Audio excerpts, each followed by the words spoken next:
हर ईद उल अज़हा के ऊपर जो हमारे इमरजेंसी रूम्स होते हैं वो भरे होते हैं और इसकी वजह यही होती है कि लोग अपनी बसात से ज़्यादा खाते हैं, यानी कि उनके अंदर इतनी कैपेसिटी नहीं है उसके जिस्म के अंदर, उम्र की वजह से, मोबिलिटी की वजह से या और बीमारियों की वजह से। लेकिन आज उसके दिन उन्होंने गोश्त ज़्यादा खाना है और ये एक प्रॉब्लम है। लेकिन इस ईद के ऊपर ये प्रॉब्लम ज़्यादा बढ़ रहा है क्योंकि ये इंतहाई गर्मी की ईद थी। डॉक्टर साहब, आप ठीक कह रहे हैं कि पाकिस्तान में जो मैदानी इलाके हैं वहाँ पे तो दर्जा हरारत है वो 45 से 50 तक रहा है, लेकिन अल्लाह ने अपना करम किया, बारिशें भी हुई हैं, लेकिन उसके बावजूद शदीद गर्मी और हब्स तो है।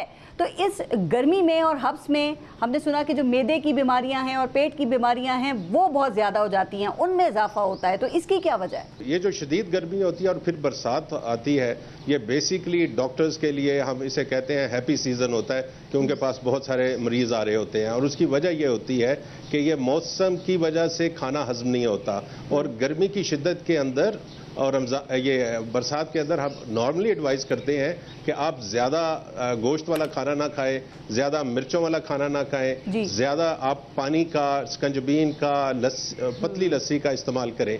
अब इसके साथ अब ईद आ गई जिसमें गोश्त बहुत ज़्यादा आ गया, तो एक ऑलरेडी एक ख़तरनाक मौसम से हम गुजर रहे हैं मैदे की बीमारियों की हवाले से। उसके साथ जब एक अपॉर्चुनिटी मिल गई लोगों को तो लोग समझते हैं कि हमने ये गोश्त खाना ही खाना है। आप ठीक बात कर रहे हैं। देखें ना, एक तरफ तो गर्म मौसम और हब्स है और दूसरी तरफ फिर मटन और बीफ के चटखारे भी हैं।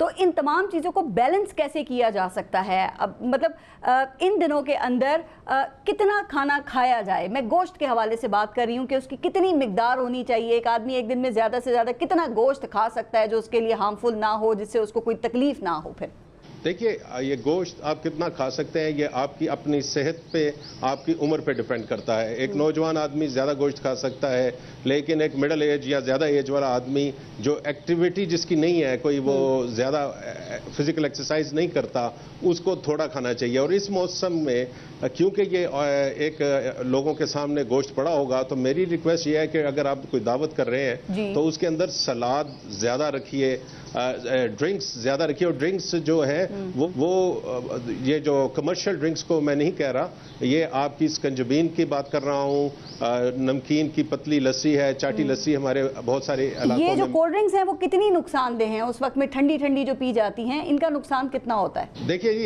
एक बोतल आपने पी ली कभी कभार, चले ईद वाले दिन, तो वहां तक तो ठीक है, लेकिन जो लोग 1.5 लीटर की बोतलें एक आदमी पी जाता है, ये इंतहाई खतरनाक है। ईद ना भी हो तब भी। लेकिन इस मौसम के अंदर जिसमें आप ज्यादा गोश्त खा रहे हैं और गर्मी है, हिद्दत है, हमारी रिक्वेस्ट यही होती है कि आप घर की बनी स्कंजबीन, घर की बनी हुई लस्सी और इस तरह की चीज़ों को इनटेक ज़्यादा करें ताकि आप में पेट में भूख कम हो गोश्त के लिए। तो आपको दूसरी चीज़ों की तरफ, तो जो दस्तरखान है उनके ऊपर अल्टरनेट्स जो ख़वातीन अगर बना रही हैं खाने, तो उसके अंदर सैलड बाउल रखें बगैर क्रीम के सैलड्स।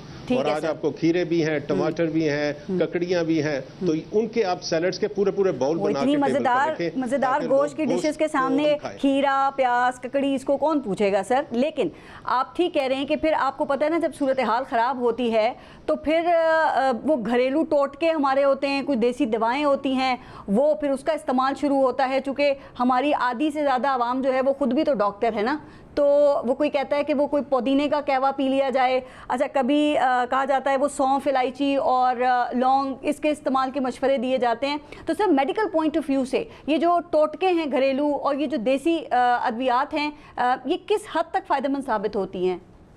पुदीने का कहवा, उसमें आप बेशक इलायची डाल लें या ना डालें, लेकिन अगर एक्चुअल पुदीने का कहवा है, अगेन कोई कमर्शियल पाउडर वगैरह नहीं है, तो वो बड़ा अच्छा है आपके पेट की बीमारियों के लिए। इस तरह इस सीज़न के अंदर जो हमारे बुजुर्ग ख़वातीन थी वो हमेशा इंश्योर करती थी कि मेज़ पर सिरके में डूबे हुए प्याज ज़रूर हो। डेली एक नया प्याज काट के सिरके में डुबोया जाता था और उसको खाने के साथ आप मिलाते थे, क्योंकि ये मौसम ऐसा है जिसमें नौजिया, वॉमिटिंग का खतरा ज्यादा होता है। उसके साथ अगर आप ओवर कैपेसिटी जाएंगे तो आपको डायरिया वगैरह भी साथ हो सकता है। ठीक है। अच्छा सर, ये ईद उल अज़हा पे ना हमने कुछ जो ट्रेडिशंस हैं, जो रिवायात हैं, वो भी खुद ही बना लिए ना। और ईद उल अज़हा पे आपको पता है कि जो बारबेक्यू है वो तो हमारे कल्चर का हिस्सा बन चुका है। तो ये जो कोयले पे पका हुआ खाना है, क्या ये हमारे लिए ठीक है या इसमें भी हमें एहतियात की ज़रूरत है, और इसके लिए क्या एहतियात करनी चाहिए वो भी बताएं। और जब बारबेक्यू बन रहा होता है और जो इस गर्मी के मौसम में जो धुआं निकल रहा होता है, वो भी हमारी सेहत के ऊपर असरअंदाज होता है उसका। एक बड़ा अच्छा कॉल मरहूम हकीम सईद साहब का मुझे पसंद है, जिन्होंने कहा था कि आप हर चीज़ खाएं लेकिन एतदाल के साथ। तो अगर इन मॉडरेशन हो मुख्तलिफ खाने आप जो खा रहे हैं तो उसका इतना नुकसान नहीं होता। इसी वजह से बारबेक्यू फूड है जो इस ईद पे बहुत चलता है, वो एक लिमिट तक अगर आप खाएं तो ठीक है। लेकिन अगर आप एक्सेसिवली, क्योंकि मैं जानता हूं कि बहुत सारे लोग डाइटिंग की वजह से बारबेक्यू या कोयले पे बने हुए जो खाने हैं वो खाते हैं, तो उसका नुकसान है। और अमेरिका वगैरह में इस पे काफ़ी रिसर्च भी हुई है कि एक हद से ज़्यादा जाए तो कोई भी चीज़ जो उसके बारबेक्यू वाली अगर आप खाने डाइट में एक्सक्लूसिवली रखें तो आपके कैंसर के चांसेस बढ़ते हैं। तो कोई भी चीज़ जो है वो एक्सट्रीम हद तक ना करें। वो जो आपकी जो प्रोटीन वो जलती है ना, काले रंग की आप देखते हैं, तो वो फिर कुछ ऐसे केमिकल रिएक्शंस होते हैं प्रोटीन्स के अंदर जो इवेंचुअली एज ए कार्सिनोजन हो सकते हैं। लेकिन अगर देखिए, मैं खुद भी खाता हूँ, इसमें कोई ऐसी बात नहीं कि अगर आप वंस इन अ वाइल खाते हैं, हफ्ते में एक आध दफा आपने खा लिया, लेकिन अगर आप as a diet main part, मैं जानता हूं कि बहुत सारे लोग इसको as a part of the diet लेते हैं, वो सही नहीं है। ठीक। अच्छा सर, ये भी बता दें कि ये जो कुर्बान जानवर होता है उसके कौन से ऐसे हिस्से होते हैं जो सेहतमंद होते हैं खाने के हवाले से और कौन से नहीं? चूँकि जो जानवर के ऑर्गन्स होते हैं जैसे कि कलेजी है, दिल है, पाए हैं, मगज़ है, ये लोग बड़े शौक़ से हमारे यहाँ पर खाते हैं। और बाज़ जगहों पे तो कुर्बानी के बाद वो जो खाने का आगाज़ है वो कलेजी से ही किया जाता है ना, तो ये ठीक है? हमारे घरों में भी कुर्बानी के बाद जो पहली डिश बना करती थी, फर्स्ट डिश, इस पे लोग अपना फास्ट तोड़ा करते थे, एक सॉर्ट ऑफ वो कलेजी ही होती थी कि उसको फ्राई कर लिया और सारा कुछ है। तो अगेन वो बात ये है कि मॉडरेशन से आप चीज़ खाएं तो ये कोई भी नुकसानदेह नहीं है। हाँ, बाज़ लोगों के लिए अगर कोई किसी को किडनी का इशू है, उसको ओवरऑल प्रोटीन का इंटेक कम करना चाहिए। किसी को यूरिक एसिड का मसाइल हुए हुए हैं, उसको भी गोश्त से थोड़ा सा कम ही खाना चाहिए, बहुत थोड़ा खाना चाहिए। तो इस तरह अगर आपको ख़ास कोई बीमारी है जो स्पेशली किडनीज और आपकी यूरिक एसिड के ऊपर है, तो उनको थोड़ी इसमें गोश्त से एहतियात करनी होगी। अच्छा सर, वो कुर्बानी के अंदर का कहते हैं जो ऑर्गन आप खाएंगे तो आपके अपना वो ऑर्गन जो है वो उससे बेहतर होगा, वो उसके लिए बहुत अच्छा होता है, ये बात ठीक है या मिथ है? क्योंकि मैंने तो देखा कई डॉक्टर्स जो है ना वो इस बात की नफ़ी करते हैं, तो इसकी क्या वजूहात हैं कि डॉक्टर्स मना करते हैं कि ऐसा नहीं है? नहीं, ये अक्सर मिथ है। और देखिए, अब अगर कोई दमाग की डिश भी बड़ी पॉपुलर है पाकिस्तान में, तो दमाग खाने से लोगों के दमाग तेज नहीं होते। एक सिंपल सी बात है। तो ये ऐसे मिथ्स बनी हुई हैं।